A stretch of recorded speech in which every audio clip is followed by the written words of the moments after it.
Please follow this debate or interview.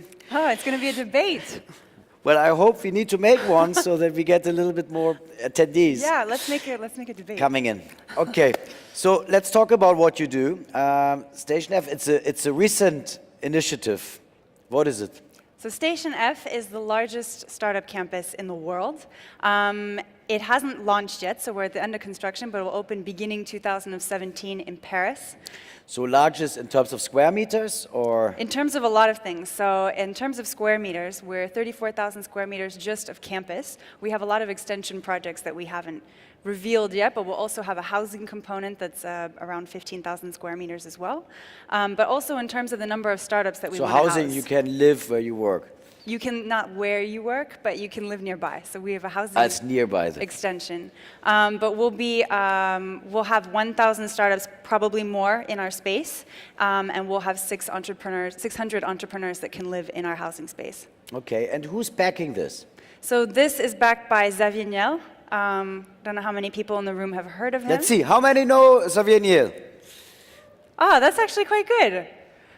So for people who don't know him, he's kind of like the French Richard Branson, if you want. Yeah. He's a really famous French entrepreneur investor. He's behind Free Telecom, one of the big telecom companies. Iliad before, right? Is the same company.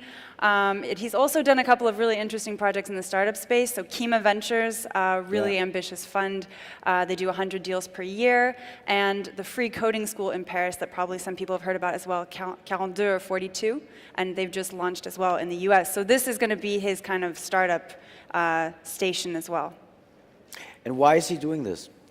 So Xavier felt that even though there were a lot of really great projects in France and in Paris, like we have a lot of different accelerators, incubators, funds, but they're small scale. And he wanted to make France really visible. He wanted to bring a lot of these actors together. He essentially wanted people that when they come to Europe, they don't just go, hey, I'll go to London, I'll go to Berlin, I'll also go to France. So he kind of wanted to bring them all together and put them under one roof so that people would actually make that trip. You have a conference facility at this campus in Paris? Yeah, you should come. How many people you can host? We'll be under 400 people. 400. Not as big as your amazing audience well, here. I don't think we need more than 400 chairs in the future. No, but people are meeting. That's part of our concept. That's why people come to our conference. So what kind of companies will you host at Station F, and how can I get in? So you should definitely come and get in. But for other people that are interested, we haven't opened up for young startups. But obviously, if we're looking at putting 1,000 startups in our space, I'm talking about really young companies. I'm not looking at limiting it just to digital, but I think a large majority will be in digital and tech spaces. But startups that have a proof of concept, and they're probably under around 10, 15 employees. They can come and they can stay for up to a year. And what do they get when they come? We haven't released all of the offer, but obviously, So they get free office space? Not free. None of this is free. Nothing is free? Nothing is free. So we're obviously around market price. But cheaper or market? Market price. And is it in Paris or a little bit outside? No, it's in Paris. In central Paris, 13th district, so it's right by the National Library, in a really good location in France. So it's like a top location, so... Yeah. Interesting. And what else is there? Is there like a... we work, and this is our last session. There are a lot of these now collaborative and co-working spaces. Yeah. Do they get also a little bit of the soft part around the tenancy?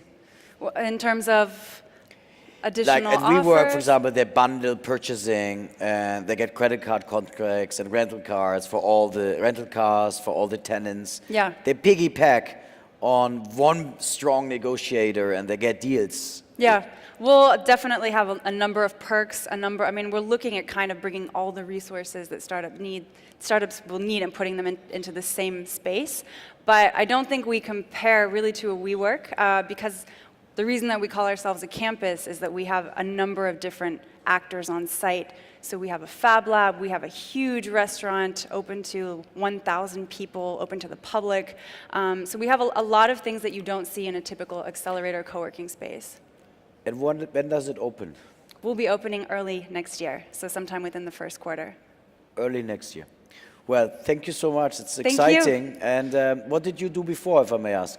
I was at Microsoft before this, Microsoft Ventures. I was at TechCrunch. I worked for a couple of startups. I'm from Silicon Valley. Did a bunch of stuff in the startup space. Okay. Well, yeah. Good luck to you and Thank you. all the French people and Xavier in particular. Thank you. Tell Thanks them so best much. regards from me. I will tell Xavier you say hi. Thank you. Thank you.